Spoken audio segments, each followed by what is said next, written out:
के शर्मा, आप अपनी बात कहिए, आपका स्टैंड क्या है? सुप्रीम कोर्ट बोल रहा है 65 लाख जो नाम काटे हैं उनके डिटेल्स इलेक्शन कमीशन सारी राजनीतिक दलों को दे। बोलिए।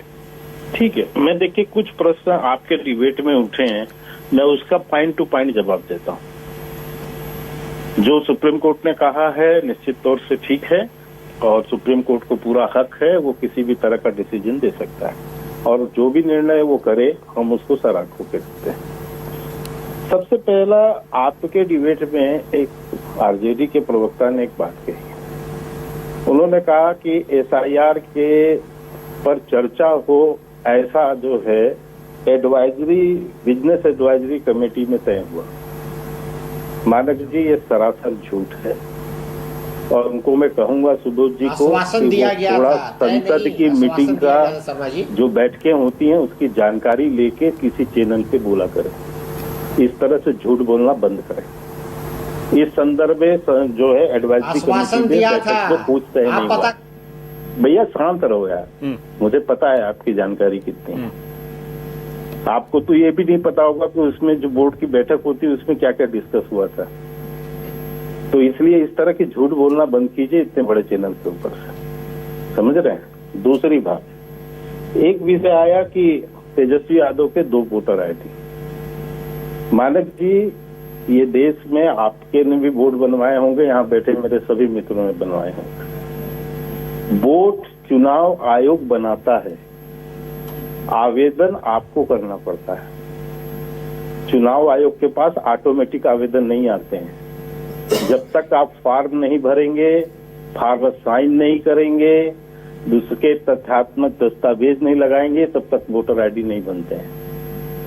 तो इसलिए यदि 2 वोटर आईडी बने हैं तो उसका जिम्मेदार यदि कोई है उस फर्जीवाड़े का तो सिर्फ तेजस्वी यादव है, उसके अलावा कोई नहीं है। कोई किसी के वोटर के दस्तावेज ऐसे नहीं लगा के बना सकता, ये खुद ही होता है।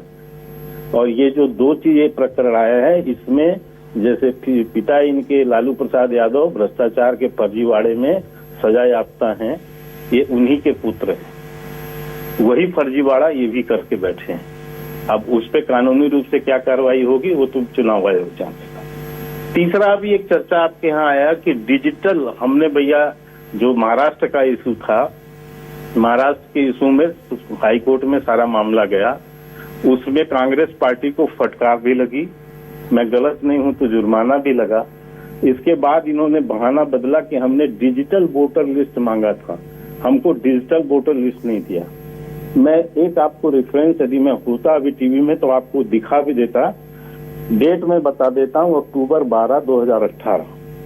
ये सुप्रीम कोर्ट का वर्डिक्ट है जिसमें कमलनाथ और पायलट साहब ये गए थे सुप्रीम कोर्ट में और इन्होंने डिजिटल लिस्ट की बात की थी। तो उसका एक जजमेंट है जिसमें सुप्रीम कोर्ट ने कहा है कि latest 10% selected polling station and to publish the draft voter list in text format ahead of the Madhya Pradesh Assembly election in November.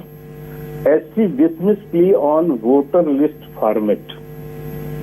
यदि राहुल गांधी अध्ययन करते और कांग्रेस पार्टी पढ़ी होती तो उनको पता होता कि उनके चचा कमलनाथ गए थे और वहां उन्होंने जो टेक्स्ट फॉर्मेट मांगा था उस पर सुप्रीम कोर्ट का डिसीजन है कि ये डिजिटल फॉर्मेट इसमें नहीं दी जा सकती। तो ये इस तरह का झूठ बोल के चुनाव आयोग पे आरोप लगाना ये भी सरासर झूठ और गलत है।